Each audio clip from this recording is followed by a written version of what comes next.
Hello বন্ধুরা, আমার চ্যানেলে তোমাদের সবাইকে স্বাগত জানাই। আজকে আমি তোমাদের সঙ্গে একটি পনিরের রেসিপি শেয়ার করব। আজকে আমার রেসিপিটা হচ্ছে দই পনির। তো চলো দেখে নিই কিভাবে দই পনির বানাতে হয় আর দই পনির বানানোর জন্য কি কি উপকরণ লাগছে।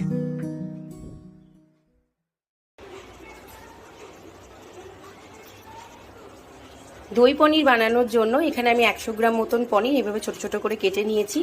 আর লাগছে হচ্ছে এখানে 10টা কাজু বাদাম নিয়েছি, 8টা কিশমিশ নিয়েছি, আর গ্রেভিটাকে একটু গাঢ় করার জন্য চালমগজ নিয়েছি, 2টো কাঁচা লঙ্কা, এখানে 2 চামচ বড় চামচের টক দই নিয়েছি, আর লাগছে হচ্ছে ছোট চামচের 1 চামচ আদা বাটা নিয়েছি, আর হাফ টিস্পুন করে হলুদ গুঁড়ো, ধনে গুঁড়ো, জিরে গুঁড়ো, কাশ্মীরি রেড চিলি পাউডার, আর এখানে সামান্য গরম মশলার গুঁড়ো আছে, আর ফোড়নের জন্য লাগছে তেজপাতা, জিরে আর শুকনো লঙ্কা, আর এখানে নিচে চিনি, নুন, আর লাগছে সাদা তেল, ঘি আর টমেটো সস।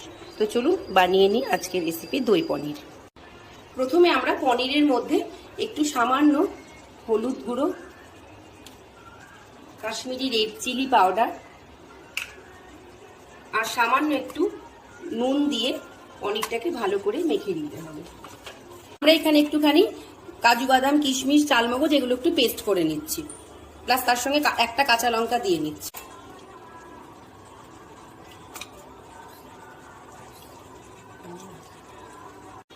এখানে কাজু বাদাম আর কিশমিশের পেস্টটা আমার বানানো হয়ে গেছে। কড়াইয়ে সাদা তেল দিয়ে নিচ্ছি।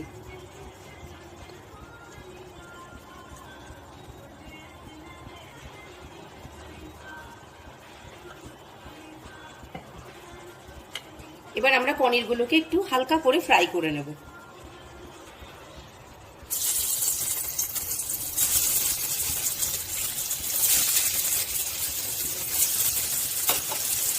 পনিরগুলো খুব হালকা করে ভাজতে হবে। পনির বেশি ভাজা উচিত নয়, কারণ পনির বেশি ভেজে নিলে কিন্তু পনিরগুলো ছিবড়েও লাগে আর খেতে অত টেস্ট লাগে না।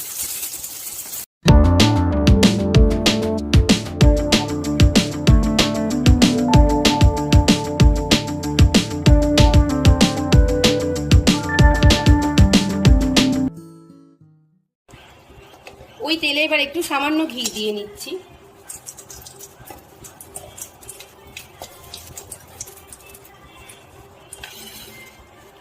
তাতে তেজপাতা, শুকনো লঙ্কা ফোড়ন দিয়ে নিচ্ছি আর সামান্য জিরে দিয়ে নিচ্ছি।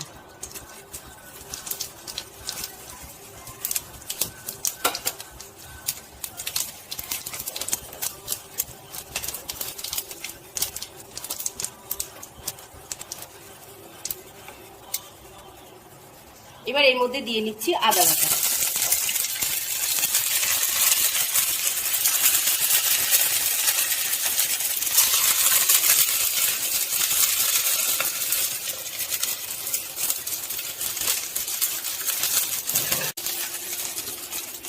এবার এর মধ্যে দিয়ে নিচ্ছি আমি কাজু বাদামের পেস্ট।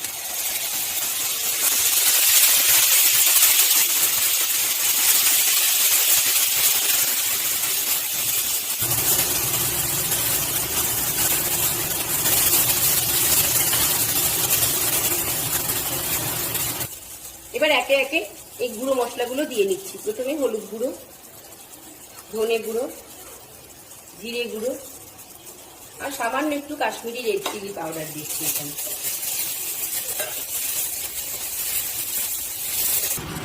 টক দইটার মধ্যে সামান্য একটু নুন দিয়ে একটু টক দইটা ফেটিয়ে নিচ্ছি। টক দই একটু ফেটিয়ে দিলে কি হয়, মশলার সঙ্গে ভালোভাবে মিক্স হয়ে যায়, সেজন্য টক দই দেওয়ার সময় একটু ফেটিয়ে দেবেন।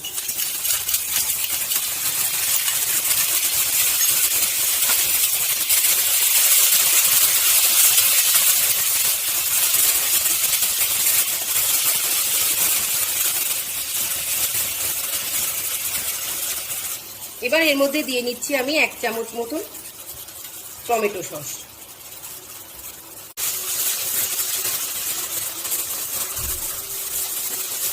এবার এর মধ্যে অ্যাড করে দিচ্ছি চিনিটা। মশলাটা খানিকক্ষণ তেল ছাড়া অবধি আমরা একটুখানি ঢাকা দিয়ে রাখবো 1 মিনিট মতো। মশলা থেকে আমাদের তেল ছেড়ে দিয়েছে। এবার আমরা পনিরটাকে এর মধ্যে অ্যাড করে দেবো।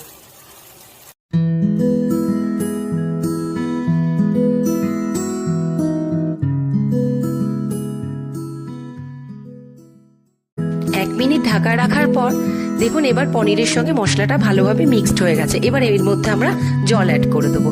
আমি মিক্সির বাটিতে কাজু বাদাম বেটেছিলাম, সেই বাকি মশলাটুকু যা লেগেছিল সেই ধোয়া জলটা আমি এর মধ্যে অ্যাড করে দিচ্ছি।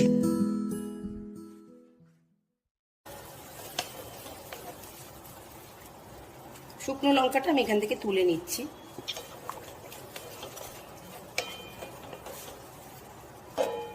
এবার এর মধ্যে আমরা একটু নুন অ্যাড করে দিচ্ছি।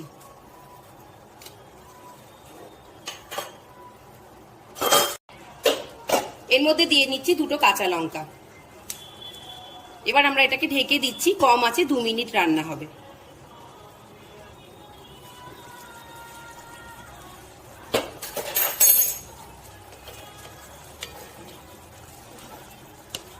এবার আমার রান্নাটা প্রায় শেষের দিকে।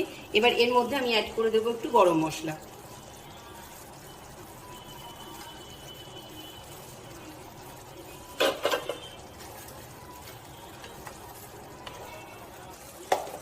এবার এর মধ্যে একটু ঘি অ্যাড করে দিচ্ছি।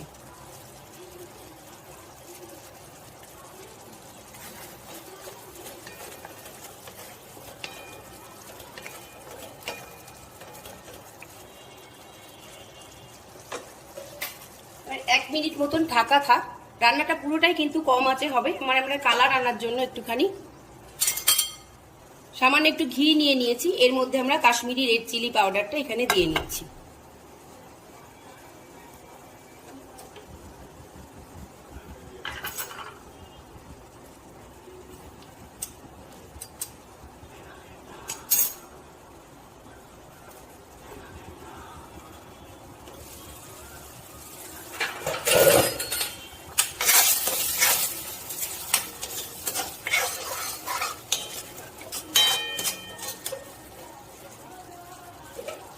আমার রান্নাটা রেডি হয়ে গেছে। এবার আমরা ঢাকা দিয়ে গ্যাসটা বন্ধ করে দেবো। তারপর স্ট্যান্ডিং টাইমে খানিকক্ষণ রাখার পর আমরা এটাকে সার্ভ করে দেবো।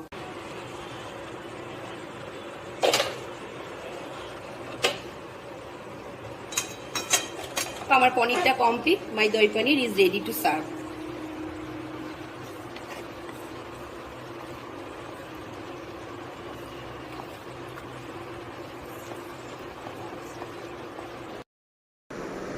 তো আমার দই পনিরের রেসিপি আপনাদের কেমন লাগলো আমাকে অবশ্যই কমেন্ট বক্সে লিখে জানাবেন। আর আমার রেসিপি যদি আপনাদের ভালো লেগে থাকে তাহলে লাইক করবেন আর শেয়ার করবেন। আর যারা আমার চ্যানেলকে এখনও সাবস্ক্রাইব করেননি তারা প্লিজ সাবস্ক্রাইব করবেন এবং নতুন নতুন আপডেট পেতে। তো আজকের মতন আসি, আবার অন্য কোনো ভিডিও নিয়ে আপনাদের সঙ্গে দেখা হবে। নমস্কার।